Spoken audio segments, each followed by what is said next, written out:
All right, y'all. So now we're going to get to Marxism, sometimes called communism. And this is the radical evolution of socialism. I think it's powerful for us to understand. When I think of Marxism, I think of a synthesis of economic philosophy with political philosophy. So this is where I look at classical liberalism more as an economic philosophy to be applied politically. Marxism is going to be a radical combination or synthesis of the two. And it's all about changing the paradigm. So this is going to be something that's not as important in 1848, but will help define the 19th century or 20th century conflicts. So just remember, Europe. There's a wave of revolutions that you may have. I'm hoping you've already read about 1830, 1848. These different revolutionary ideologies, liberalism, nationalism, socialism. It really is creating a muck of the left. People were not quite understanding how to move forward. Marx is the one that identified all those socialists as utopian. He believed they were utopian because there was no scientific method to achieve a goal. It was the idea that if you build it, it would come, and he thought how ridiculous was that. He may have even reported on New Harmony's failure as an example. Not sure, but I could see that. But instead, Marx begins to identify that he developed a scientific socialism. It's going to provide the stability for the proletariat to lead the world into the final stage of development, which right here we see that positive. We see how he's related here. We can connect to St. Simon and Condorcet, clearly influenced, as he believes they're about to enter an era of perfection. So, who were the early influences? I want to point out Holbach is clearly an early influence. Baron von Holbach, he's the one that wrote The System of Nature, and he identified atheism and materialism. And Karl Marx is going to draw a belief that, and he calls this, and you may want to write this down. He's the one that said Christianity was the opium of the masses. He believed that Christianity itself was the tool to oppress, and it was the opium of the masses. It caused people to lose their imagination and conform to the bourgeois standards. And this is all related to the materialism and Holbach, because Marx believed humans were nothing more than matter. We had in our nature, we could be trained to achieve progress. This new guy, G.W.F. Hegel, the idea of dialectics. When I think of dialectics for Hegel, I think of conflict. And this conflict is made up of these elements. So Hegel saw society not as great men of history. He rejected that idea, and he believed there were cultural forces that created progress. And he believed there's this Hegel's dialectic, this constant conflict. First thing you would have is a thesis. Here's the thesis. The thesis is the set beliefs. We may want to look at the Baroque era, right, as the thesis. Emotional, Catholic, energetic. Think about Bernini, St. Teresa. Think about maybe Caravaggio's Goliath. Think about how powerful and illustration that is. It was all about religion and power.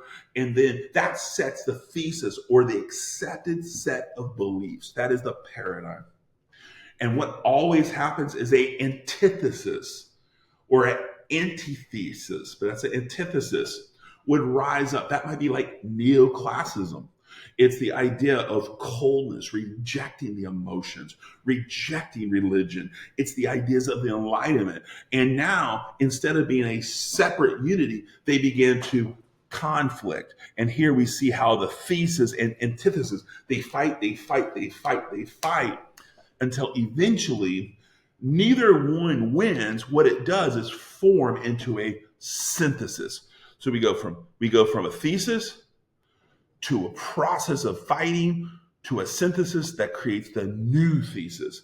And then that new thesis, boom, a antithesis. And for our class, if this is the element, the synthesis would have been Romanticism that took parts of the Enlightenment, took parts of the Baroque and those other artistic moments, and brought it around and created a moment. And then we're going to have another antithesis come in. And that's going to be the process. And so it rejected the idea that great men created history. Hegel said great men didn't create history. History created great men. And he would identify that these conflicts of the thesis and antithesis were creating moments that created figures like George Washington or Napoleon, that they themselves were not creators of opportunity, but the opportunities of this dialectics or conflict created them. And we see St. Simon and positivism. I already talked a little bit about that. The idea that St. Simon and positivism is the idea that we believe that we're shedding off the old antiquated views. We no longer have these obstacles so that we can enter into never-ending progress. The most significant influence, both intellectually and financially, will be Frederick Engels. We've talked about him a little bit before. His dad was a major factory owner who made significant money. And instead of embracing his dad's bourgeois lifestyle, Engels became really critical of it.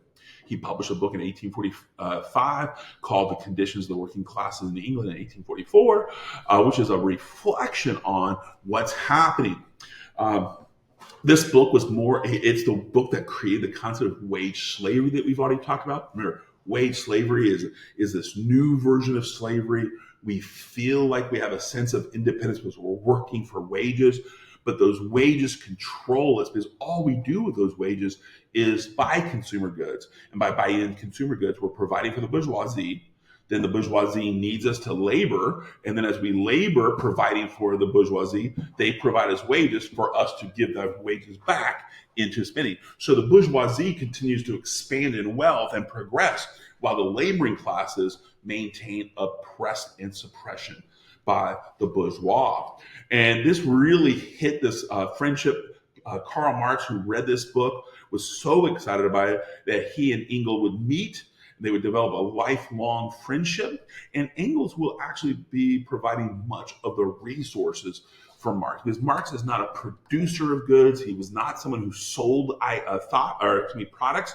His wealth, his money will come from ideas, and Frederick Engels will be the one who provides it. So his general wealth will be used to support Marx and his family throughout his life. When Marx does die, it's going to be Frederick Engels who finishes Das Kapital. And we're going to see these two key words. We're going to dive into their theories. In 1848, Marx and Engels co-published this Communist Manifesto. In 1848, I love the final words, workers of the world unite. Really powerful, we'll see that. And then we see his Das Kapital. And Das Kapital is this powerful book that's so critical of capitalism.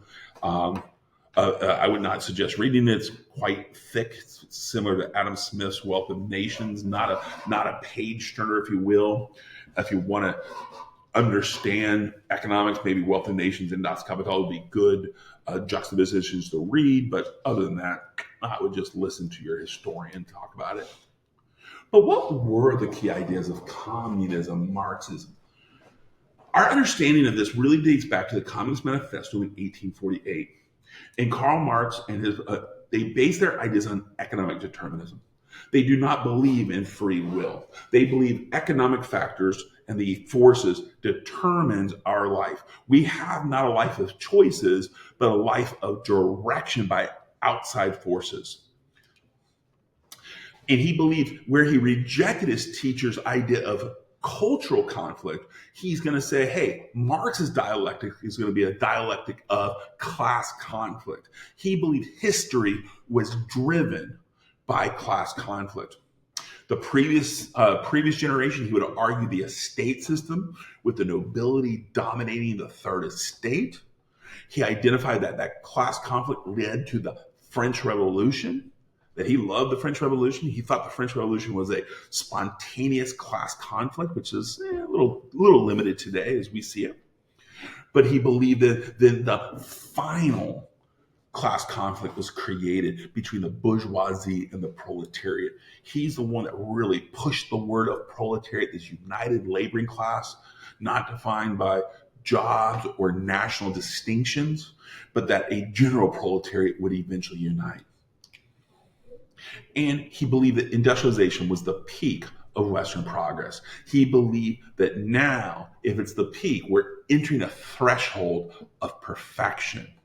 And he believes that perfection will be defined by a classless society where there's no more conflict of classes, there's a sense of egalitarianism, and really us returning to our common man. So, what is this final stage of history? And for me, I think this big miss by McKay, maybe he just assumes we as your teachers are going to put it out there, but I do think a lot of high school teachers don't know this. So I definitely think you need to understand what is the process, because Marx believed that he was a scientific socialist. He believed he fixed the foolish utopians. He looked at Louis Blanc, Saint Simon, and Proudhon and said, y'all, good ideas, but they're utopian. There's no way to achieve your goal because there's no changing of the paradigm. Without changing the paradigm, we cannot get back to human nature. We can't get back to that blank slate tabula rasa. We're always controlled by the outside forces that define our world. So what is that? So he believes the Industrial Revolution, the French Revolution, established this bourgeois-dominated society. He believed the French Revolution was a wonderful moment in time, and he did believe the Reign of Terror, we'll see a little bit later, was a perfect mode to achieve success. But he believed that before we can get to progress, true progress, never-ending progress, there will be a bourgeois-dominated society. So before we even get here, which country is clearly not even near this final stage of history? I do hope you just said Russia. Russia clearly is not a bourgeois-dominated society, and it's interesting because they're going to be the first communist country. We'll talk more about that later and how Lenin manipulated this theory. But with that, before we get there, let's go ahead and get here. He believed there's three perfect areas in 1848. He believed the German states, England, or the United States, the hotbed of industrial advances in 1848. He believed that those would be one of the areas that would lead a worldwide revolution. Well, he argued once the Industrial Revolution had set the infrastructure, so now we're in production of goods, the bourgeoisie could have disappeared because the bourgeoisie, their job was to establish the infrastructure. But now with the infrastructure, why are they still here? So in some ways, it goes back to the reason why do we need the nobility, the barbarian invasions? Once the barbarian invasions ended, why did they not disappear? And remember, so that's an interesting kind of in and out. But with that said, we're now looking at he thinks in the 1830s and 1840s, we go from this industrial revolution into this bourgeois-dominated society. He believes the bourgeois is not going to give up power. You know, we're going to see later the Great Reform Bill of 1832 granted the bourgeoisie the right to vote and be represented. Well, they believe that was the peak of progress because it still kept the working class down. But what will happen is during this time period, they're going to be so overexploited that the proletariat is going to create that class consciousness. This is the root of his scientific socialism. The idea, for lack of a better word, the Republicans today might call that wokeness, that the proletariat becomes aware of their overexploitation, their own personal oppression and suppression. And once they do that, once enough happens, that will create a spontaneous proletariat revolution. And this proletariat revolution will be much more violent than the French Revolution. The proletariat revolution would occur. They will cut off the heads of all government officials, religious leaders, and any bourgeoisie who resisted change. They're going to get rid of that whole reactionary class that we saw. Again, I think Karl Marx would look at the idea of the 1815 and say, see, you didn't get rid of them all. And then that's going to lead us to the most significant moment. At the outcome of this spontaneous, leaderless revolution, a group of leaders would rise up and form what they call the dictatorship of the proletariat. This is a small groups of leaders who had naturally risen to form a brutal government to change the paradigm. Please make sure the whole purpose of the dictatorship of the proletariat was to change the paradigm. Remember, this is based off materialism, Locke's concept of tabula rasa, the idea that the paradigm, our worldviews, are a physical, chemically created element that can be washed clean and create anew. The dictatorship of the proletariat, it's going to be modeled after the reign of terror. Karl Marx believed it was necessary to have this type of reign of terror, and he thought the only problem with the reign of terror was it didn't last long enough. They didn't get rid of all the possible reactionary forces. This is why it's really brutal. It's going to be really deadly. A lot of people will be killed. And this is the idea of what that's going to be. But he believed this is what created the scientific socialism. By changing the paradigm, what can happen is entering the threshold of progress. The whole purpose of the dictatorship of the proletariat is not just to change the paradigm, but to change the paradigm so people no longer live on wants. Instead of consumer culture, we live on needs. We're returning back to survival. We're going to work to survive. We no longer want private property. We no longer want to buy the next best thing.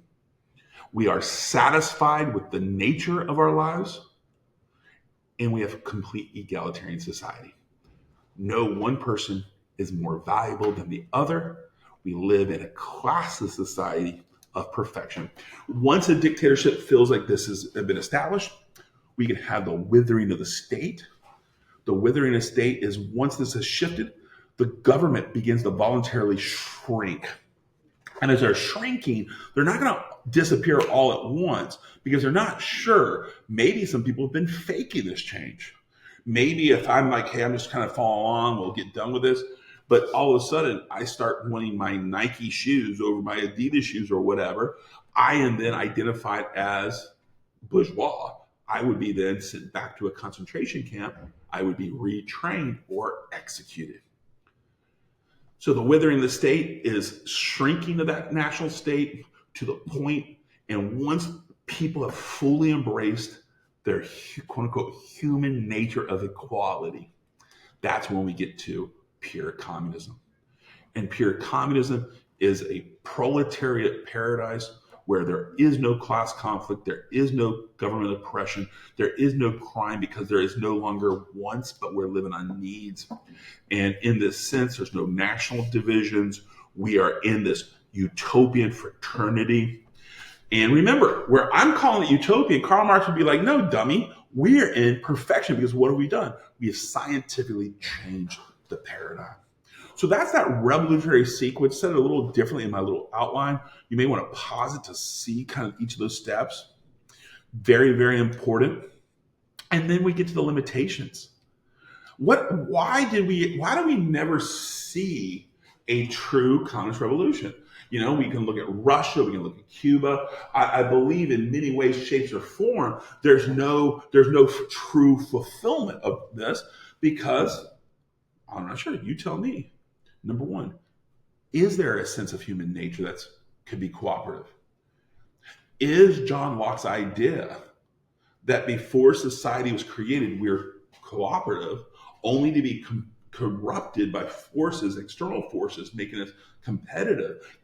Can we be returned to that so-called cooperative? Or did it even exist? If you believe human nature doesn't exist, or if you believe human nature is competitive, there is no way to achieve the Marxist revolution. The other part is this: who will give up power? In the dictatorship of the proletariat, once people have power, will they be voluntarily given? This connects back to human nature.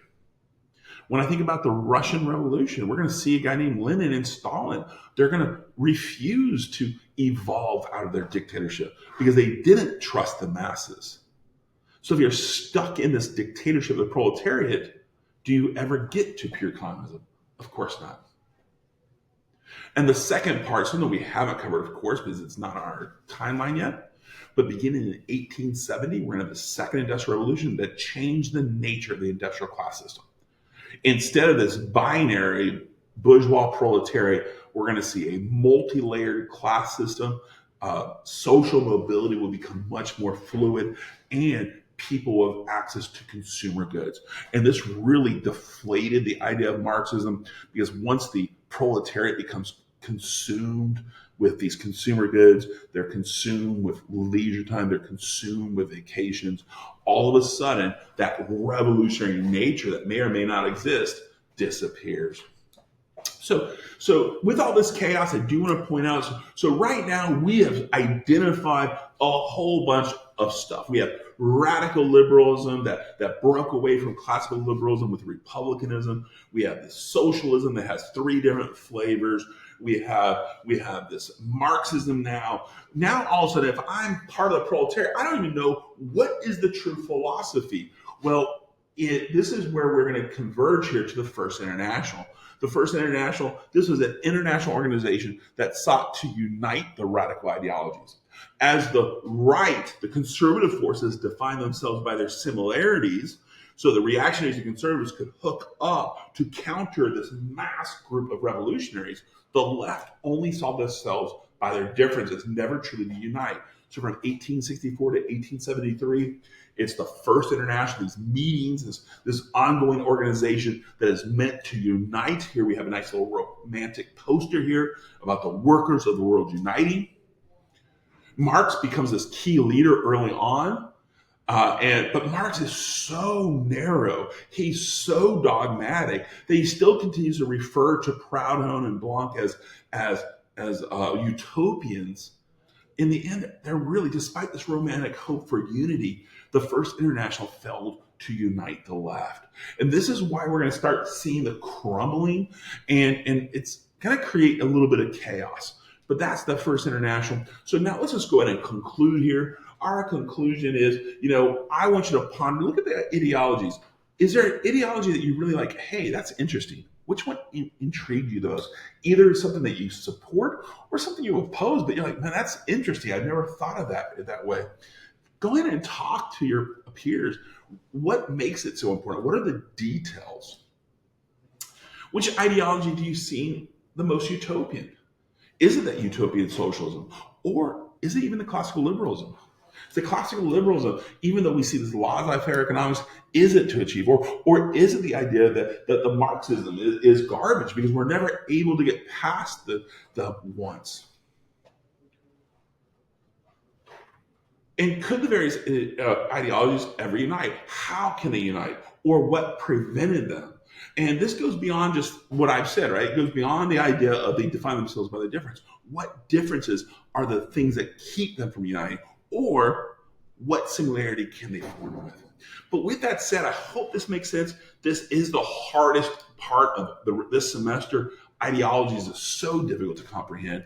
But I want you to ponder, I need you to study, and there will be an exit ticket that you or your colleagues will be taking individually. Hope that makes sense. Y'all have a great day.